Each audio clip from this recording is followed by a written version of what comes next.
It was nice to have a little Christmas holiday break for a bit. It was nice. It was needed. Took our pause from the podcast for a little bit, taking advantage of some holiday fun and rest time, and back at it now.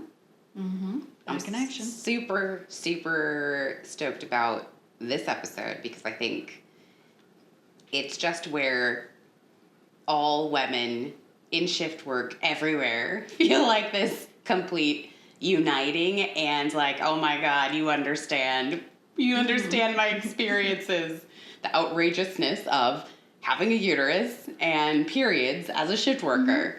Yeah, it's completely different.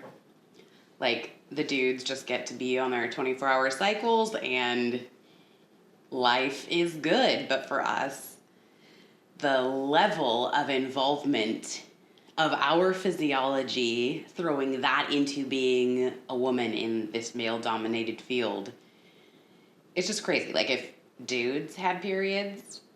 Yeah, it would be in the books, it'd be in the textbooks, it'd be a chapter. It would chapter be an on SOP. training. There'd be an SOP for this time of the month. This is your training. You'd be on light duty. There would be so many different options for men. Mandatory light duty days. Mandatory light duty, exactly. Exemptions. Yep. But we don't, probably even like IFSTA requirements, right? But because probably, we live in this masculine-oriented society in general, and then a male-dominated field, the research around women's physiology didn't even start until the 90s, which is... We're still actively in the research phase. Yeah. Yeah, we're part of the study. We're a part of that. We still don't know what the effects are. Which I find crazy that, we've had 2,000 years of development to get us where we are now in society, and still that is where we are. Yeah, and it's very confusing. I remember just as a woman in the trade, I didn't even know to consider my period as a factor. Mm-hmm. I didn't know I had a different cycle, and that was based on my energy levels and everything else. It was something that wasn't educated to us. Yeah. And like you said, if it was a male factor, this would be an education piece that would be readily available for anybody at any time. Well, I feel like I even remember when my mom sat me down and said, hey, you're going to, at some point, your hormones will start changing, you'll get your period. It was there will be these few days that you bleed. Mm-hmm. And that was it. Yep. And you better carry on your life. And keep going. You're going to be in immense pain. You're going to have cramps. You're going to be really tired, lethargic. You're going to have a different diet craving. But... welcome to being a woman and get back to work. I think one of my favorite things of the last year that have been on the internet are the videos about the PMS stimulators, cramp stimulators I love that. Men put on, and then they say, okay, now we want you to sing a song, or now we want you to go through the grocery store, and then they slowly turn up the intensity on it. And they just, most of the time, stop in their tracks. They cannot believe that, wait, I still have to function with this? Mm-hmm. I'm supposed to keep going. I have to keep shopping. I have to keep doing my things. And it's crazy that, women are just expected to, life per the usual. There are so many demands and so many responsibilities and, your needs. It's almost as if your needs are have to be thrown out the window, because if you were to lean into these different phases of, okay, I need to rest and recharge for these 4 days every single month. Can you imagine? Yeah. Every single month, you should do this during these days, this during these days. I don't have kids, and with the research I've done around periods and cycles in the last year, I even have had to take it in phases of investment and involvement for people who have kids, and then they're working 9 to 5s, unlike how we are, where we have full days off. I can't imagine the load of that. And I think that just goes to also show how much society is built on women, but to an unhealthy degree. Mm-hmm. We have to just keep pushing through, keep going, no stall, no hiccup at all whatsoever. Yeah. No work considerations, no. Yeah, it just blows my mind. And then, so as a result, being in shift work, we have these crazy stories of women who just, I guess you got to push through. Like, I have friends who, they get a fire first thing in the morning, they bleed through their turnouts because they weren't able to go to the bathroom before they jumped in the rig. They're first in, then they have rehab. Like, so there's time and time they're just bleeding through their turnouts. Like, and at what point do you ask for help too?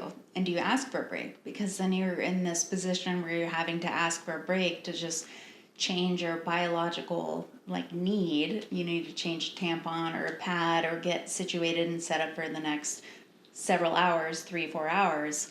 We're living in increments, and that's our job function. But yet we're just responding to a call, and that's a timestamp.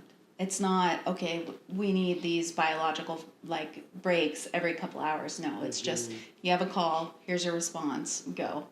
And then we as women, we're not going to speak up and ask for what we need because we're taught not to. One, we usually don't get what we're asking for. And two, it's just not something that's common knowledge. It's not something in the heat of an emergency you're going to bring up. Yeah. It needs to be brought up beforehand and have these systems in place to allow just the understanding of what biology needs are for women in general. If we had that set up ahead of time, we wouldn't need to be in those emergency scenes where we have to make these decisions or just push through and bleed through and just carry on. I'm not actually saying I have my period. That's still a little bit too bold for me. But I think that we're more and more now, that is needed.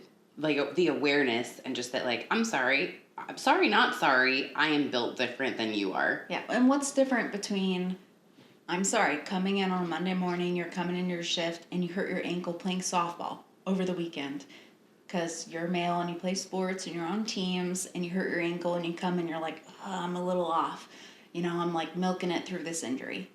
There's nothing different between that and a woman coming out on your cycle and, hey, I'm running a little bit low today. I'm completely able to do my job. I can function as needed, but I need to take it easy up until that point and save myself for that.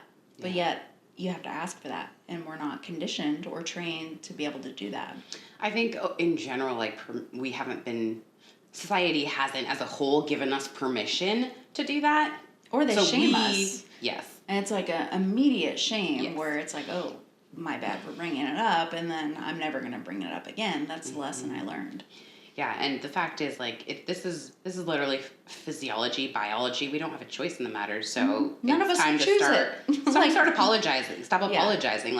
It's not necessary.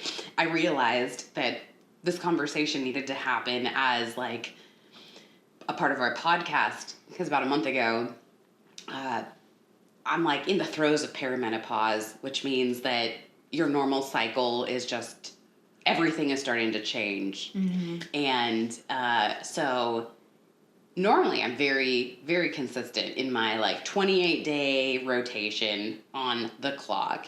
And last month, my period came on day 15. And I was what the actual is happening? What a surprise. And I was on shift. I was wholly unprepared. So I had to it was the first day of a double, which, I don't know about anyone else. I know so often I've heard women say they actually don't have bad periods. And for me, it's my whole life, it's not been that way. It's been bad the whole time. So, I woke up and I'm not really feeling myself, but also you're kind of focused on, okay, well, I need to show up for my job and be my best, yada, yada. So I notice I'm bleeding and I'm that's weird. Well, maybe this is just spotting. So we're doing our chores. We do chores normally before we go to the store and get our groceries. And by then I was nope, this is happening. Thank God I'm already going to the store. But I had nothing with me because it was so early. So here I'm spending extra money to get tampons and pads. And then because you're on shift, and you don't have the luxury of a bathroom anytime you want and need, what do? We like double up on everything just to be safe. And I didn't have, my normal like period pain management and the estrogen supports and all this. And diet, you weren't going to eat according exactly. to your And cycle. I was so pissed like the whole day. I was just in a bad mood because here I had no idea, and it's such a to-do, and then I'm on a double, and, shift work increases cortisol, and then the circadian, like, all of that is out of whack on its own, but you throw in being on your period, and it's just like, God, why? So this is a conversation that has to be out in the open. And also, this is somebody who tracks your cycle. Yes. You're very health conscious. You're aware. So I was not that way. I was throw a couple pads in my purse and hope for the best. I was not going to be caught anywhere where I didn't need to be, But that's not what happens. You start 2 weeks earlier than you're supposed to. How can you be prepared? You are already so prepared and so aware and have so much knowledge around what to expect. And then you take it from somebody like me who just shows up and you're like, oh shit, I started my period. I guess I better go to the store and stock up. It's like, that's how I live my life because I was so oblivious to the fact that I had a cycle and I was on the male schedule of 24 hours. Like, I can do 24 hours. My cycle, I got that. No problem. But the unexpected period or the starting 2 weeks earlier or 2 weeks later, how can you prepare for that? Yeah. It's impossible. And I remember with my mom was giving me the little talk about hormones changing and it was just this, I don't think she knew better. We didn't know. We didn't know if you hung out with other women, your cycles would match. No, exactly. We didn't even know that. Exactly. But it was just this you're going to bleed a couple of days out of the month and it's just your body doing what it needs to do because we are reproductive beings. Yep, and don't tell anybody. This is the stuff you keep in secret in your purse, in your backpack. Your school counselor knows, you keep it very secret, hush, hush, don't tell anybody. It was from the beginning when I was educated, it was keep it to yourself. Yeah. You keep it to yourself, you deal with it yourself, you handle it, and you move on. So here we're expected to get up in the middle of the night, go on a fire while we have cramps, handle large machinery, our stress, mood, nutrition, physical performance, all of this is tied to our cycles. And yet this is probably the area that I find most women in the fire service are so horribly ill prepared because there really aren't many resources out there that go into the kind of depth that we're in the dark helps us. Yes. We're not educated. Yeah. There is no education out there. There's no preparation. There's no knowledge. It's just not talked about. Yeah. So this episode, we're clearing the air. We're giving some education. I've done quite a bit of focused work on just learning how to work and live with my cycle. And I by no means am an expert. There are some incredible resources now out there that I follow that have been super helpful to me. But overall, I think it's important to just, from the get-go, say that it can seem really overwhelming at first. But I think it is how paying attention to a few small things can be massively helpful, a little bit of effort for the most bang for our buck. And when we can take it as a whole and say oh, well, these different phases are helping me to lean into this or that or be more prepared, it feels a little bit less insult to injury. For sure. More preparation. Yeah. We're able to be prepared. Yeah. So that's what we do with training. We're prepared for whatever call we're going to get, whatever emergency we're going to get. We're prepared. We know what to expect. We got to write our own IFSTA chapter. We have to write our own chapter in the book. It's also crazy that, if we look at periods and cycles and the attention we give to that as like operational readiness, the lack of support we have on our job, even for things just like pads and tampons being in the bathrooms.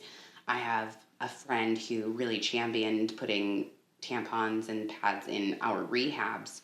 And it was like 3 women had to get on this battle and be, and like take it toe to toe and to the top. And another friend of mine, she is very into like equality and, people getting the same resources. And she took it to her captain that, hey, we should put these in, like, we provide razors for the guys. Like, why can't we do this for women? And he got so offended, like, just, oh, how could you, like, that's a personal item, And she said the next rotation they came in and he pulled her aside and was like, so I have to apologize. I spoke to my wife and she gave me some points that I needed to hear, and I'm going to go ahead and put that on the ordering. Yep. And then he like tried to be an ally from there, and he took the same points to our logistics facilities manager, and the same reaction. No, that's a personal item. We're not going to. And yet, every building in the city of Portland has to, by law, have tampons and pads in the bathrooms. So it's like, where's this disconnect that, no, we can't do that, But yet we have women in the fire service now. You look at any male-women restroom, Red Robin. Women are going to have receptacles for tampons and pads readily available. Most male bathrooms are going to have condoms readily available. I mean, you just look at the city-operated, whether it's professional or a bar setting, or they readily have these supplies available. So why don't we have it in professional setting? Just right off the bat. And it's crazy because, like, this is also a job in which we have physically high demands.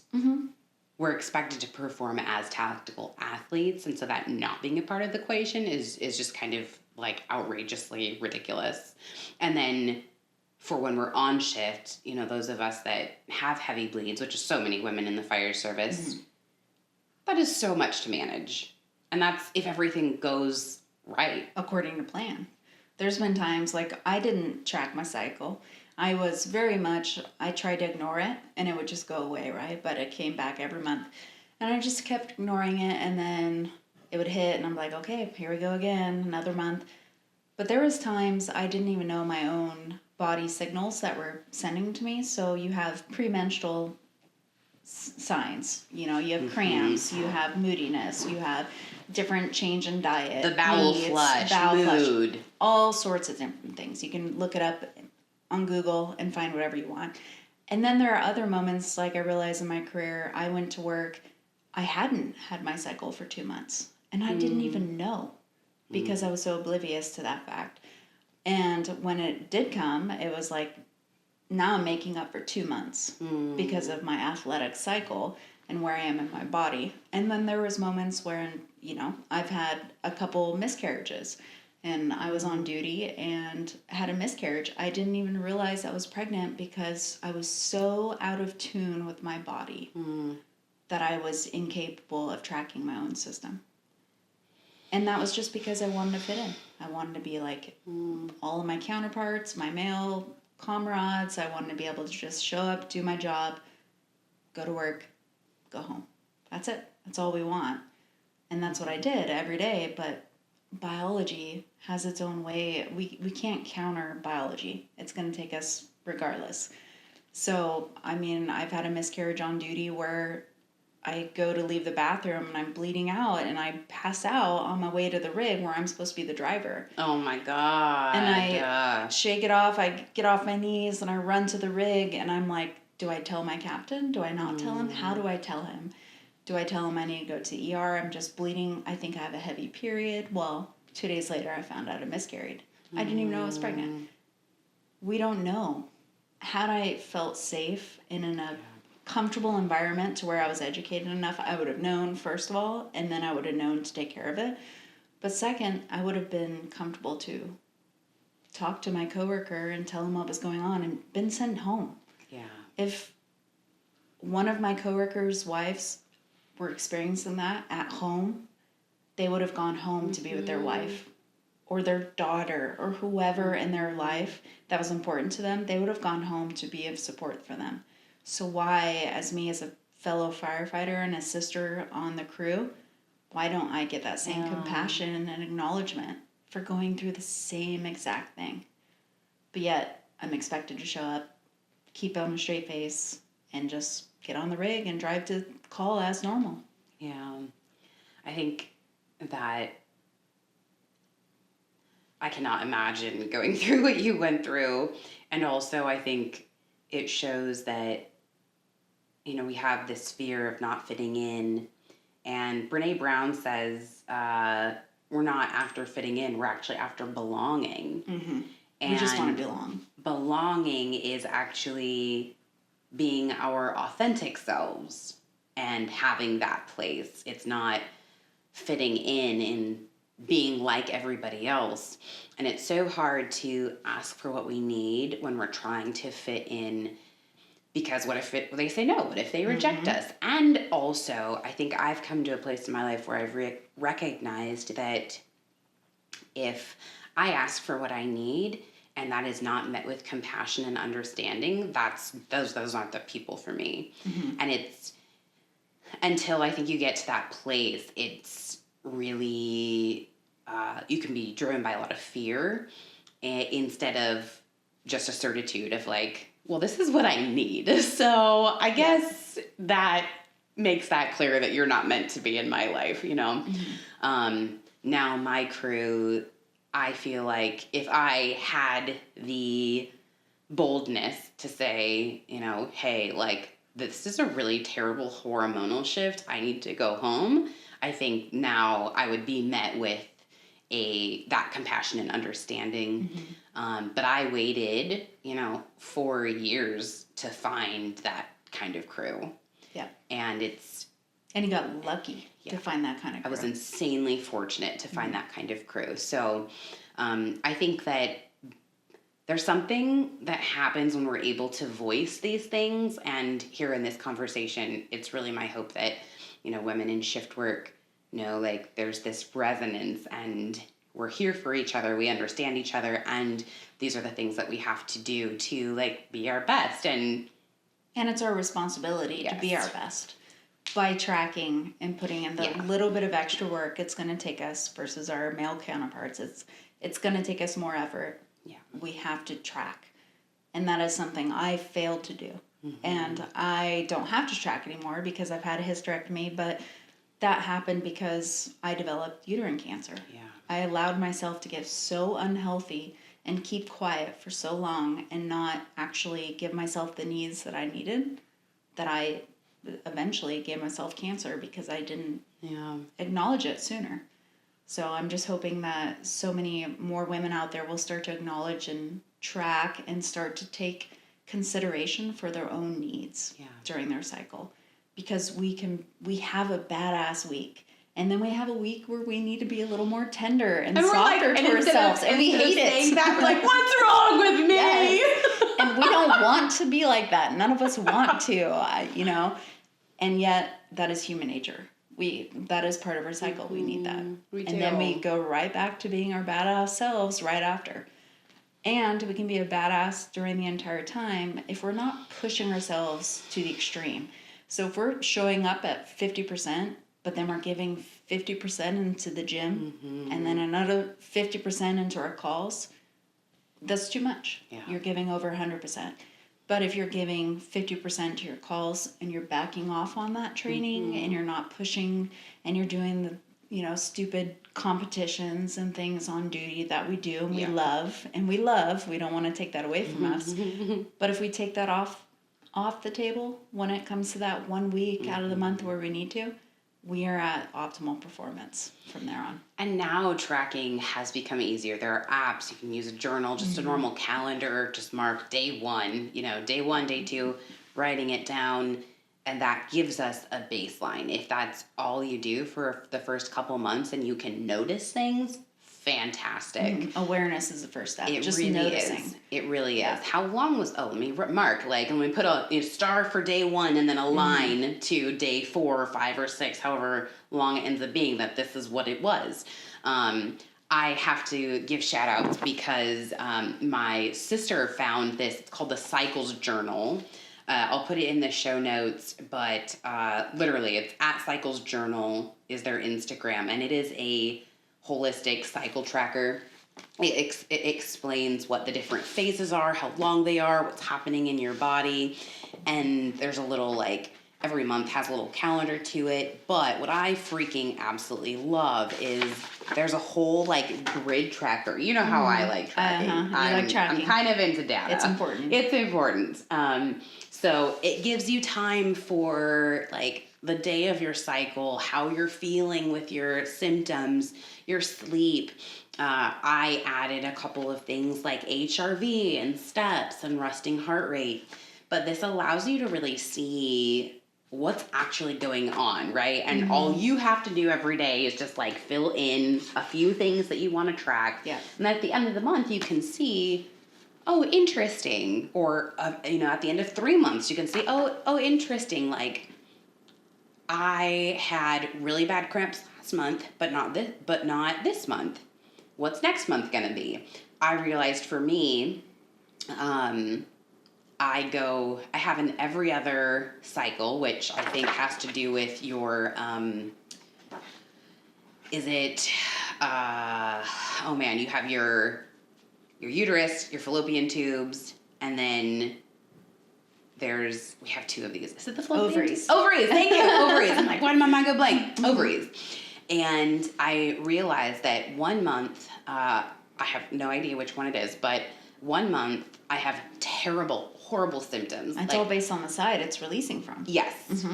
Horrible migraine, terrible symptomology, but not as heavy bleeding. The next month, horrible bleeding, but not as many symptoms. And I only found this out after, like, several months of tracking, and I was like, geez, my breast tenderness is, like, increased so much this month. What is going on? And then the next month I was like, well, that's weird. Yeah, nothing hurts. Nothing hurts. Yeah.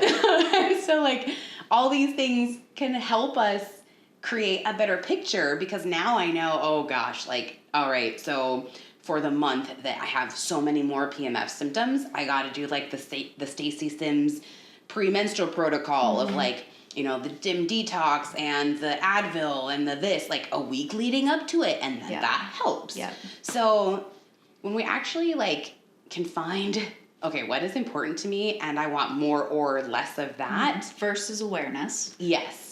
Then we have the motivation to take some small steps for those improvements, because ultimately it's what we need. It's all for us. Yeah. It's to bring us comfort. We're the ones who are going to benefit from it. And I just would take 8 ibuprofen and go to work. I would just throw them down with a cup of water in the morning and go to work and grab a fistful of tampons and be good. That was it. There was no preparation. There was no tenderness. There was nothing. And I just feel like we just need to take a moment to acknowledge and, like, have so much compassion. Like, Natalie, that was a lot. Like, that, you had to do that to do your job, to show up as who you felt you needed to be. And that was, like, too much. Yeah. Like, that was too much. That was not good. That was not healthy. That was not beneficial. And now we're in, like, I think it's time to just start a whole new way of being as women. I don't want anyone else to have struggled the way I did. Yeah. I want any of my embarrassments, any of my history, I want to be completely open about it so that it will benefit somebody else. Yeah. So they don't have to struggle the same way I did. So they don't have to go through 14 years of a career and just, sucking it up every single month, 12 months out of the year for 14 years to then end up getting cancer and then being in the ultimate where you're forced to face the reality of, okay, I am a woman. This is something I deal with. How do I accept this part of me and then move forward? It like all ties back to the acceptance of just being a woman and who you are, and a firefighter and a mom, and all these different, masks that we wear. It's just part of the process. But it's important for us to talk about it, because if we don't talk about it, none of us learn from someone else. Had I learned from somebody else when I got into my career, I could have avoided a lot of hardship, a lot of medical expenses, a lot of suffering. I could still be in my career today. Not talking about it keeps it in the dark. It keeps it in the dark, and it keeps the shame. Yeah. There is no shame. 100% of women in this world, 100% go through this. So why aren't we talking about it? Why are we told not to talk about it? 100% of women, 50% of the population. It's time to change. It's time to change. Yeah, starting with us. Shame. It's starting with us. There's no Here shame. We go. So let's break down and bring some tools of awareness so that our amazing fellow sisters in shift work can actually start feeling better. I find myself so fatigued, and on that double, it was like a solid week and a half before I was feeling normal again. Just the added strain, and then we're more sensitive to, because our progesterone and estrogen are so low, we're more sensitive to cortisol spikes. So being more sensitive to stress and being at work, we have to, I've tried to integrate breath pauses and, just times that okay, I'm going to shake it out. Or I'll just sit in the back doing a little tapping while we're on our way to a call. Just little micro resets throughout the day to try and help break that stress cycle. And then, of course, cramping. I actually haven't ever really had a ton of cramping, but lots of bleeding and headaches. Those have been the two primary symptoms I've had. And it wasn't until I started using a menstrual cup that I actually got a clear picture of how much I was bleeding. And that had me seeking my doctor, because I was like, this can't be normal. And ended up realizing that I had pretty severe anemia, real severe. And so I, as a result, had to get really intense iron infusions. And it was just crazy that's the solution. Well, I guess you're just bleeding a lot, so we'll give you more iron IV, but there is no why are you bleeding this much? And when you bleed that much, sometimes it can be a sign for uterine fibroids, which I also had, and ended up trying to shed those fibroids. Yeah, ended up having to get removed, and which was a whole deal in and of itself, right? But we all despise that phase because it is when loud and clear, our body is demanding extra. And I had a friend, shout out to Sophia. I have a friend, Sophia, who I told her one day, I was like, oh my God, I just sometimes cannot with my period and having to be at work. And that, especially with perimenopause, the symptoms get to be more. And she was like, I felt that way. And also a really helpful shift is just recognizing that we can be grateful to our bodies for letting go and cleansing and shedding what no longer serves us. And I was like, okay. Because that's what we're doing, shedding that literally no longer serves us. Yeah. But in Chinese medicine, the menstrual cycle is more of that winter season. So the broths and, hot chocolate and being cozy and turning inward, that actually is the time to do that. And when we can do that effectively, it makes the next phase actually easier too. With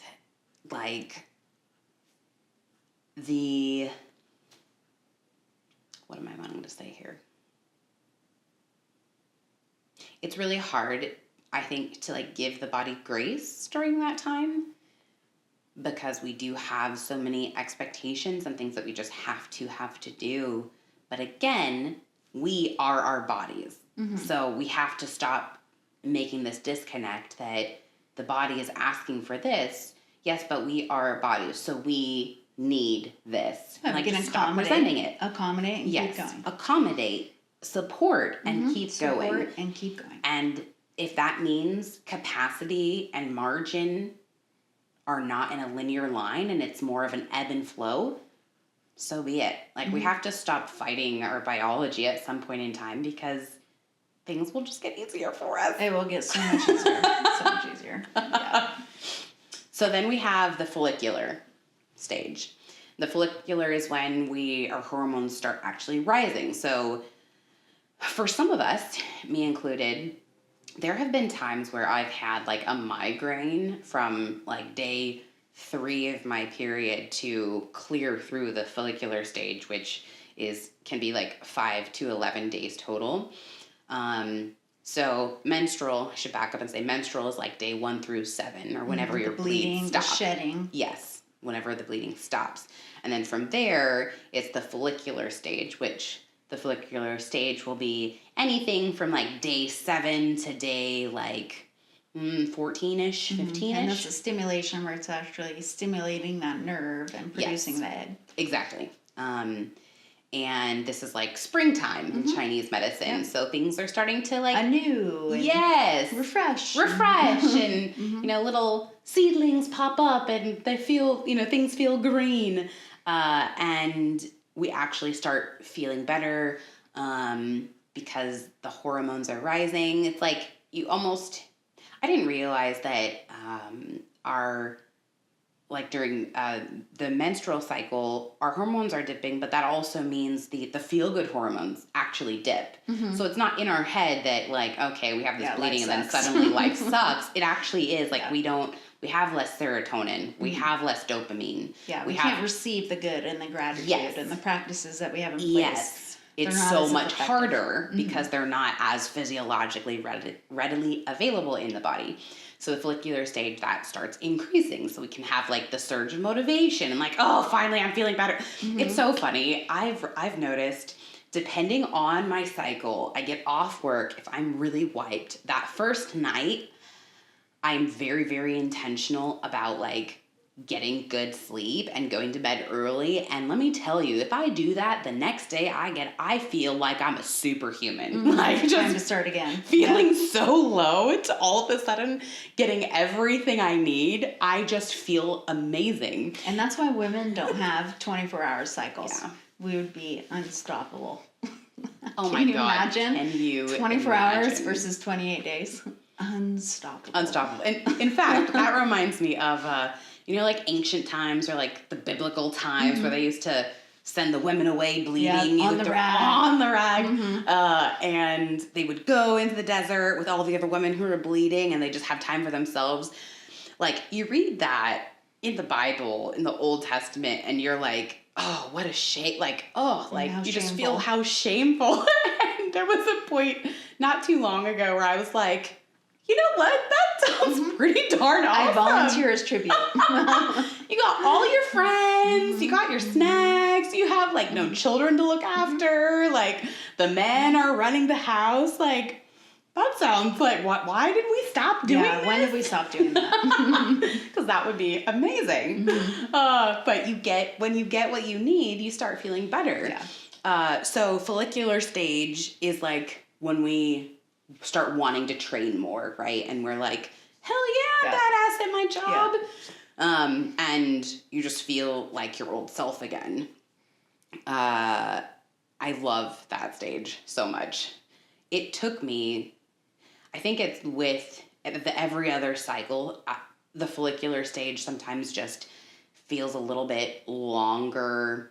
Like, I might not feel great if it starts on day 7, I might not feel great until like day 10. But also that's something to notice and track, because with my doctor, I realized after doing a Dutch test that I don't clear out estrogen very quickly. And also I am the bad estrogen dominant. So that means that even though the estrogen drops, it doesn't actually get out of my system very fast. And so I have to take extra supports that help clear that out. And when I'm taking that, I'm able to go into that follicular stage faster, because it's all the bad stuff is getting out and is cycling through appropriately. Reproduce sooner, and you can just go through the cycle. Exactly. And we think we can do anything in that stage, so it feels really good. Sometimes I'm a little bit bemoaning that, why can't I feel this good, the whole 30 days? Can you imagine? Women would freaking... That's what I'm saying. Who run the world? Beyonce. 24 hours? Yeah, I'm sorry. If that were the case. And yet, I think the phases of the cycle, when we pay attention to them, it helps us find that longevity and sustainability, right? Because we're going with these ebbs and these flows. You're saying, you're not just constantly pushing through, you're actually leaning into all right, it's time for me to rest in this phase. And then, okay, it's time for me to get after it and go do all the things in this stage. And then the next one, follicular stage is a really fun one, and you can lift heavy and you can go hard and all this. You just have to pay attention. That's why I would make plans in that phase. Oh, and no. I can do that. And then I got 3 this. weeks. And then 3 weeks later, why do I not feel like I can follow through on what I committed to? When I was so sure of it and 100%, I can do this, I'm doing it now, I can do it in 3 weeks. And then you come to that cycle and you're like, ugh, hormones dip and your estrogen's low. And it's like, well, never mind. Which actually is why, this... I like the this idea planner, of this book. too, is cool, because it allows you to say, so in the planning part of it, day whatever, you could look ahead and say, okay, so if today's day 7, I'm making plans in 3 weeks. Oh, I'm not going to be up for it. I am not going to be up for it then. Yeah. And it just gives us a little bit more of a realistic way to approach it. I would have been a lot less flaky. Yeah. Because there's times when I feel like I can do it. And then you come 3 weeks later and it's like, there's no way. Nope. No way. Nope. No way. Yeah. So then we move on to the ovulatory stage. Mm-hmm. So then the third phase is our ovulatory phase. So we start ovulating. It's the summertime. It's I think it's the shortest of all the phases. It's only 2 to 6 days. And this is when everything peaks. So we have peak estrogen. Confidence, increased libido, all of that. What else? We have pain tolerance, increased appetite, all of the our body actually feels really good at that stage. Again, our training can be more focused on HIIT and lifting heavy. And this phase is really interesting. So I started getting into tracking my cycles because I was curious about fasting. Blood glucose for me is something I have to really pay attention to. And I got into fasting as 2 and 3 day fasts to try and help regulate that. And then I found Fast Like a Girl, which covers fasting according to the different phases of your cycle. So this is actually a phase that you can, this and then during your period is when you can fast 24 to 72 hours. So it's the longest point that you can fast. And I find that you just feel like you're in a good groove in that stage. There's, again, it's the shortest, but it's when everything's just online, working as it should. But I like to operate. I want to operate from that. Yes. Yeah. All the time. And we have to be careful in that phase of feeling like we can do everything, that we don't injure ourselves, because that's generally when we want to push. But we don't have to. So then there's the luteal phase, which is also I think luteal phase is actually the longest. It's 12 to 17 days, or the day 18, 19 to 28 of your cycle. And the luteal phase is when we start being more gentle with the body. So in the Fast Like a Girl system, you don't fast at all during the luteal phase. It's when progesterone starts rising. It's when our sleep can get a little bit lighter. blood glucose gets a little bit harder to manage. For people who are interested in nutrition, it's also really interesting to like look at nutrition based on your cycle, because your body actually responds to fats or carbs better at certain phases of the cycle. That's why carb cycling is so important in different terms of your and 28 can be day cycle. so effective for some women. And not for others, but you're doing the exact same thing, but you're on the offset of the cycle. And had I known that and like trained, that's why sometimes it was so effective, and I would lose weight and I would build muscle and be so effective. But then other times I was doing the exact same thing with no results, just getting nowhere. And it's funny that during the luteal phase, it's when you start like feeling a little bit more snippy. Like things feel more demanding. People start feeling more annoying. Like you just don't have the patience and the tolerance that you did earlier. Which it's so funny to me that like you have. It's almost like your tolerance for bull goes down. Like you're just like a truth teller all of a sudden. There's no filter. And it can be like minorly refreshing, and also you have to be aware because you don't want to be, you know, an asshole about things. But progesterone plus sleep debt can feel like heavier, like more anxiety, more spiraling, and the moodiness starts to be triggered. But it's not that there's something wrong with our biology. It's just we need more supports, and that can be because there is a lot of demand that's about to be put on the body.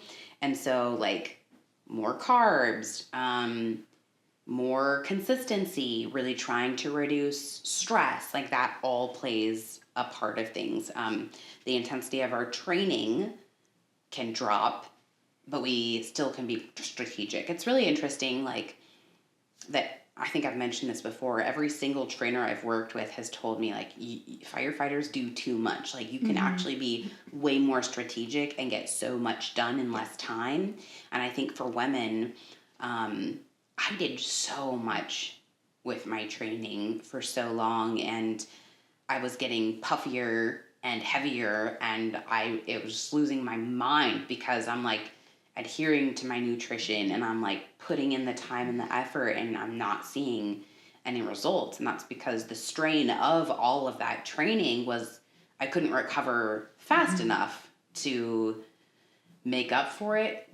And so actually, like, unless, and I know women in the fire service who are ultra athletes, and, you know, unless you have those goals, if you're trying to be fit and healthy for your job, leaning into the different capabilities that you have for training in your cycle can really help you optimize and like put in, I don't want to say necessarily like the bare minimum, but put in just being more efficient. Yes, being efficient. We don't need to spend an hour to do the same 15 minutes of work. And it also is less taxing on your body, right? There's less strain overall. Less overall use and wear and tear and strain. And we want that because that equals longevity.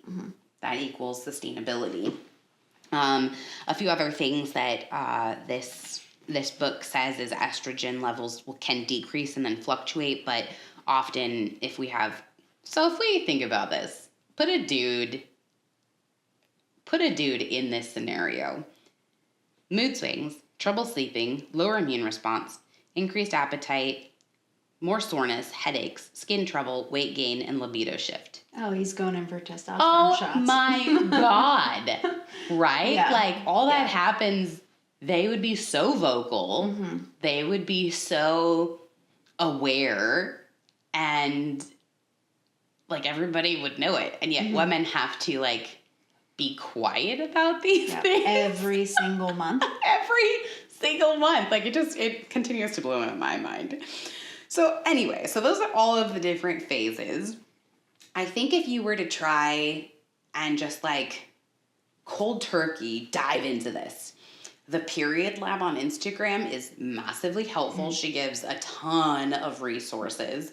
Again, what do we say? This is the Cycles Journal, @Cycles Journal. Those two starting out would just be great. And I think what I would encourage someone to do is look at what you are most interested in optimizing for your life and just look at the different phases for that topic and try to be more cognizant and plan around that, because otherwise there's a shit ton of info. Like there's a lot. And it's too much. It's overwhelming. Yes. Even if you look into your favorite cycle, like the follicular, like, okay, I'm the most confident. I love this cycle. I want to be in this all the time. Look forward to those opportunities when you're in that cycle, and then optimize when you're in it, and then wait again for the next cycle. Yeah. And it's just knowing and looking forward and then optimizing that experience. Yeah. Or like nutrition. Like, oh, interesting. I want a carb cycle. So how do I do this according to those phases? Or, for me, it was fasting. I play around a little bit with training, but not as much. But there are like Stacy Sims, who's another female-focused athletic trainer. She has her athletes train based on their cycle. And so like, okay, during this phase, you're going to do sprints, and that is your kind of training. During this phase, we're going to focus on heavy lifts. During this phase, we're going to go with long endurance runs. And so instead of you having to, make a training plan yourself, you can actually just follow the rise and fall of hormones and carb sensitivity and train in that way. Which is why it's so important to have the awareness and the tracking in the first place to be able to do that. Yes, because we're trying to give us and our bodies what we need as a whole to be our best. And the outputs of like realizing that our cycle, every woman is going to be different in her experience of a cycle. We will have similar stories, but when, how long, all of that will change from woman to woman. So when we say optimizing, it really is like, you can't just take a book and say, this is exactly what it's going to be like. It just doesn't work that way. So the tracking and the awareness and the observation, I think also allows some understanding and compassion. Like for me, especially with the migraines that I would get, I'd be like, all right, well, I had all these things that I wanted to do today, but that's not what I need. So I need to just like stop, give more margin, and like accept. And my day would be a lot better if I accepted versus, fighting it the whole time. Yeah. And so we can't show up the same every day. And I think that's probably the biggest lesson from looking at a cycle overall, is the way that we show up as our authentic self has to fluctuate day by day because of everything that changes in our physiology and our biology. It just is what it is.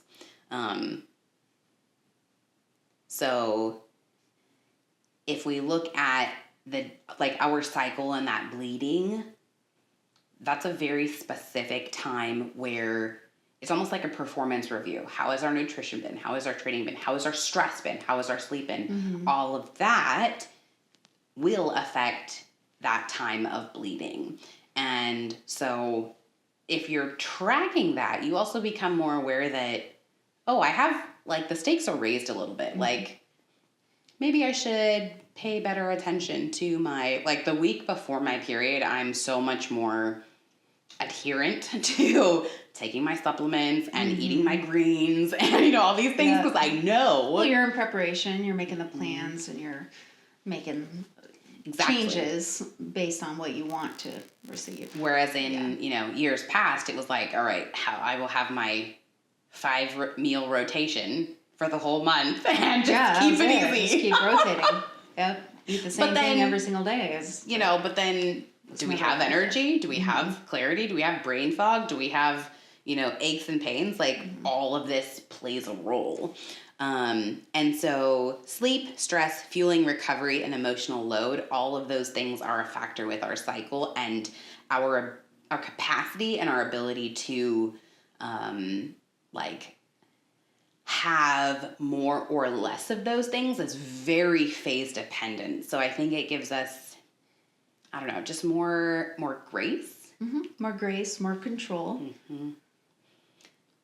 that we can see, like, I have agency. I can do something leaning into this phase versus, like, oh, I don't have money in my bank account. If I just don't look at it, it won't, it'll be just better. roll the dice and just go with what you get.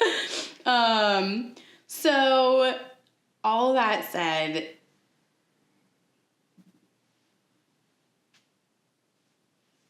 I love looking at data about female athletes because I think that they're a demographic that has been more studied, and there's so many similarities to us, right? Like, they have high physical demand, they have a higher nervous system load, they're expected to perform under pressure, and I think that world it's used to be the whole, like, your period doesn't matter, your cycle doesn't matter, but now there's a lot that they're leaning into that. Kayla Barnes, we've mentioned before, female biohacker, she does a ton about performance in different phases of the cycle. When to cold plunge, what temperature, when not to cold plunge, when to focus on heat, when to focus on contrast therapy, and red light. Like, all of those different biohacks can be supports in different phases of the cycle based on what we need or don't need. And we can't, like, looking at female athletes, you have to eat for performance. You have to focus on recovery. You have to be realistic about what you push through in terms of pain. And that is the very same with us, right? If we ignore, we're going to be worse off. We're going to feel bad. And then the long-term ramifications of those, like, I don't know how long it was brewing, but I had a uterine fibroid the size of a large orange that they removed. And you've talked about uterine cancer. Like, all of these things are effects of not being equipped and resourced and supported and paying attention to these phases of a cycle. And then we throw in a very high strain, high stress field.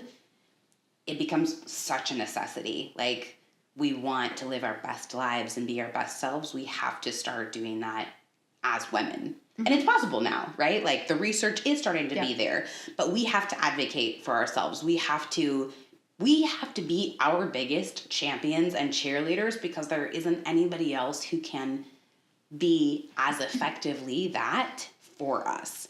And if we resent trying to give ourselves what we need, why the heck would the rest of the world be willing to do that for us? And I think that takes a level of growth and, you know, having that conversation with yourself about, like, why is this so hard for me to do? Why is it so easy for me to show up for my daughter when she's sick, but it comes to my period week and I, like, just resent having to get cozy? Why do we resent wanting to be cozy? Like, it's such a great feeling. Like, give me that fluffy blanket and that tea and watching a movie, like a feel-good movie. Like, why do we resent that? And I think it's just because we've been given... It's not on our term. That's why. Yes, because if we want to do that on a Friday night, we want to do that on a Friday night. We don't want to do that because we have to do that to perform better.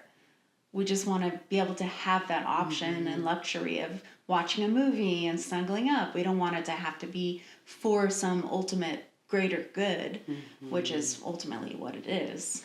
I mean, but if you've really looked at it, and even men who want to watch a movie and hang out and play video games or do nothing for a day, they're completely allowed to, and it's acceptable. Same with us. It's acceptable and allowed. It's just we, for some reason, fight that against ourselves. But what would happen if we actually, like, planned according to that? Okay, movie marathon day in 2 weeks, doing this, like... And some of us get lucky, and I think we just hit it. Because there's been months when I've gone 6-7 months where I've just, like, on it. My optimal performance, I am at the peak. I feel like I'm at the least injuries I've had in my seasons, and I'm at optimal performance. And I've just gotten lucky. That's really what it is, just getting lucky and throwing the dart. And eaten the right nutrition. But imagine if we were aware of this in the first place and we tracked it and then we gave ourselves that and we operated instead of just 7 months, 12 months of the year. Like, I wish I had known that looking back now. Yeah, what would happen if we just tried a little bit? Like, maybe A not little the whole effort. thing, just a little effort. Because I put a lot of effort in. But if I put the targeted effort to have targeted outcome, that would have been the difference. I mean, ultimately, you're talking about strategy, being Strategy. strategic. Yeah, and if Strategic planning and it's not. This isn't necessary because we're fragile. It's necessary because in it's this optimal peak performance. well, and in this reality, we are life givers and bringers, and you can't bring forth life without having life-giving practices for yourself. Like, that's ultimately why there is that necessity. And women bring, as we've talked about before, women bring such different energetic strengths to this job, tapping into that nurturing and that caring. Like, that all comes from this life-giving space. And we can be badasses. We can, have this vision of being like a Valkyrie of ancient lore, and also to actually be that, we have certain needs that we have to fill. And that excites me. Like, I want to be my best. I want to show up in my life the way that I want to show up. And so if that means that I have to go to bed a little bit earlier, or I need to focus on certain foods, or I, need to do a 20-minute versus a 40-minute workout, then that's what that means. But, like, I get to decide that now. And so paying attention to these cycles allows us the tools and the strategy to say, okay, here I need this, here I need this, here I need this. And it becomes a framework for freedom and feeling good versus, like, doggone it, here we go again. Here we go. Here's the roller coaster again. Yeah. And that's the beauty of being able to look at different programs out there now where you go off your hormone cycle. I mean, how much more accurate can you get? Just the fact that there is programs out there now. There is education out there. So just find what works for you. Hormone and follow replacement it. therapy finally is like being brought to light as something that's beneficial to women. Especially under 60 years old. They wouldn't even consider somebody before 60. So crazy. Yeah. And So now crazy. perimenopause is as early as in your 30s. Yeah. So. And that is more common for women in high strain, high stress jobs. And I think in a man's world is going to add that on its own. And then you add all these other factors. So not paying attention to these things are like you choosing poorly fitted PPE. If it's poorly fitted, you have so many other random inconvenient things you have to think about when you're trying to perform that get in the way. But if it's fitting well, you're just ready to go. You're ready to kick ass. The system is complete. So whatever, like I said, my encouragement is to, like, before you try to make a crazy plan, just look at what am I truly interested in, and then find the resources that we've talked about that help bring that awareness and that support to your life. And start slowly. But start.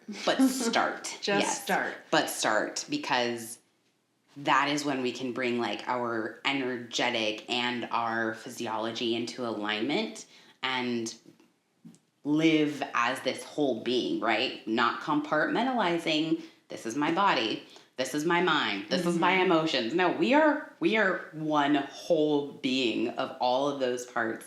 And yes, it is complex, and yes, it is complicated, but it's also beautiful. Like, women are capable of so freaking much. And the fact that we have done so much throughout all time, in pain, in distress, in discomfort, constantly. Can you imagine, like, what would happen and what we could do if we were feeling great all the time because we paid attention to our physiology. Like we would take over the world. Badasses all the time. All the time. And we'd feel great being so. So I think for female first responders, this area is something that will make a true huge difference. I know it has for me, and the education and awareness, it really does feel empowering. And then you have all of this information you can take to your doctor. It's like I started hormone replacement therapy, and that has helped with energy levels. So I'm taking progesterone and I'm taking estrogen and just a scoosh of testosterone. And then I take extra supports for that estrogen clearance when, it's time when your body is naturally dropping in estrogen. And all of that has been possible because I've been able to tell my doctor, like, yeah, for some reason after my periods, I wasn't feeling great. Like it took forever before I felt okay. Or, my blood sugar feels like it's really all over the place during this part of the month. And a doctor can take that data and say like, oh, hey, maybe we can support you in this way. Maybe we could try this. Maybe. And that just makes me so excited to present this to our audience because women deserve to feel amazing. We bring so much and are so much to so many in our worlds. We deserve to feel awesome. Yeah, I wish I had been able to go back and be able to, because I felt awesome for many months out of the year. And I just got lucky, like I said. So I wish I could go back now with the amount of information I have and recordings and tracking. And now I can't even track because I don't have a cycle. So it's really hard to even get that information. But had I known then, and being able to go back and track, I could have optimized it how I felt. And if I felt good 5 months of the year, I could have felt good 12 months of the year. So I hope everybody that listens to us now can start tracking, and in a couple months from now be able to optimize and feel their best and be able to replicate that over and over and over every month so they keep feeling their best.